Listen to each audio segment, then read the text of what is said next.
Good morning. I am using what looks like a medieval torture device. It's my grandma's. I'm scared of it. And it's an apple peeler, corer and slicer. Because I went to grandma's the other day and relieved her of several pounds of apples. Probably about 20 in total. But look what it does to them. Woo! Oh, oh. Caught it. And the chickens can have the rest. It's terrifying now because I keep thinking my hand's going to slip trying to get the core off. And I'm going to impale myself. So watch this space for a trip to A&E. Oh, nope, put it on the wrong bit. Hang on. It took me ages to figure out how to do it as well. I'm sure, you know, by apple number 25, I'll be au fait. Scared still. Just really worried about my hand slipping and becoming impaled on this thing. Anyway, so the reason I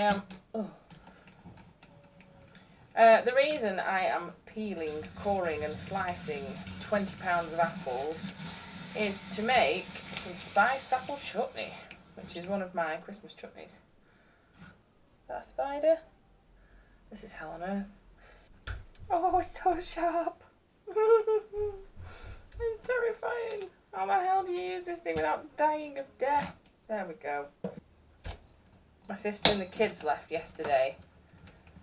Her husband left a few days before. And it's always very emotional saying goodbye. Especially when the kids are upset, which they are. Or they were, rather. In fact, she should be home.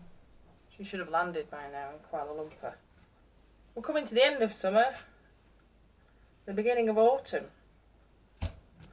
Been a bumpy year for apples. My grandma's apple tree is doing fabulously.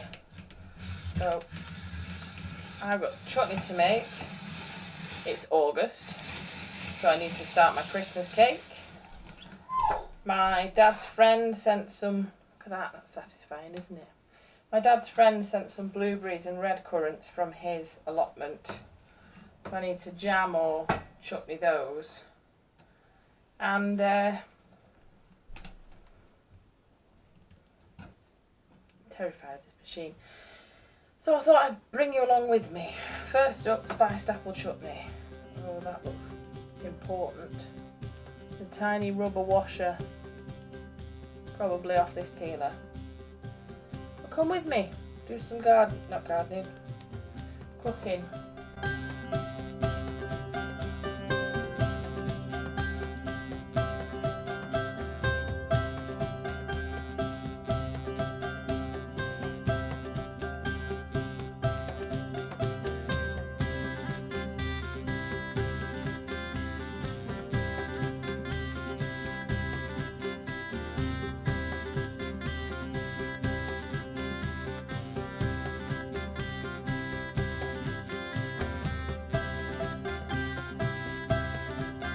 Hi, some time has passed.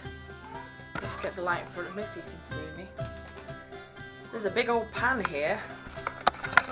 So that's about 18 pounds of apples, big heap of spices, the sultanas, 1.5 kilos of sugar, 4 pints of vinegar.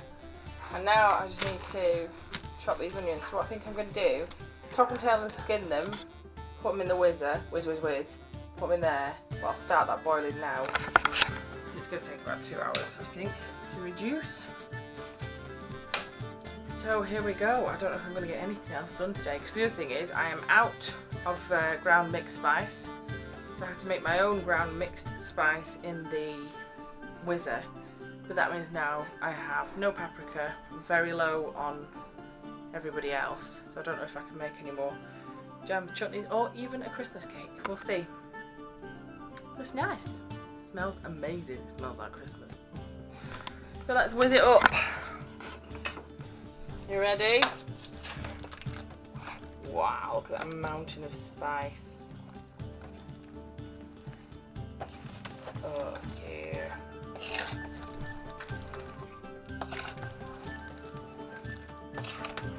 And And once the apples have spiralised, I've just kind of left them whole because I reckon they'll break down on their own.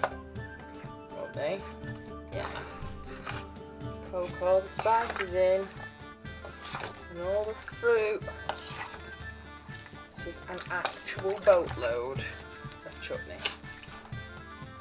Alistair and Joshua will be happy. Update! The pan is full. I managed to get the onions in there. I just leave the foil hat on so that it heats up quicker because it's such a big pan. It will be on there for several hours. I might look at my Christmas cake recipe and see if I can get that on the go, because that will be in the oven and I can make that simultaneously at the same time that I'm making my spiced apple chutney. Are you really close? Sorry. So I need a kilo of fruit, orange, lemon, rum, butter, sugar, plain flour, ground oats, baking powder, 2 teaspoons of mixed spice. Might just do what I did there and make my own.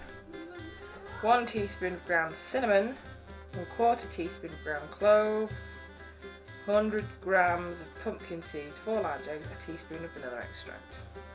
Let's do this. Basically all I need to do is wash my food processor and make some more ground mixed spice. I have boiled the fruit and the candied peel for the Christmas cake with a block of butter and 150 ml of rum and 200 grams of flour. So in there is a kilo of dried fruit peel and the zest and juice of 1 orange and 1 lemon and all the other things. And then I ground up some cinnamon, ginger, cloves, touch of coriander weirdly, and some allspice to make ground mixed spice. That will go in with the dry ingredients. This needs to cool for half an hour or so before we go on with the rest, otherwise it will curdle the eggs when we put them in. Update time! I'm very red-faced. The chutney is ready to bottle. So there it is, blurbling away. I made tea for James and I, it's there cooling down before I serve it. And there are the jars. I need to fill them with scalding water to sterilise them. Then put the chutney in. So I'm going to fill them with scalding water, leave the chutney on, go and have tea, come back, bottle it. Yet another update for you. So some time has passed. It's now 6:05. We had tea. This is the haul of chutney. So I think my cousin Joshua might have that one. But it's really hot still. We're waiting for it to slurple down the buttons on the lids. And now, turn the fan off. And now I'm going to return to the Christmas cake mix. So this is cooled, which means I can add flour and the rest of the ingredients to here. It's the next day. Full disclosure, I burnt the cake. I had to chop off the top and the burnt sides, but if I lift it up, it might be tricky.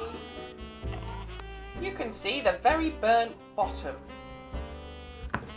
I had a brain fart. Instead of putting it on 150, put it on 200. Just burned it. Loads. So I'm going to have to make a new Christmas cake. Hooray! There she blows.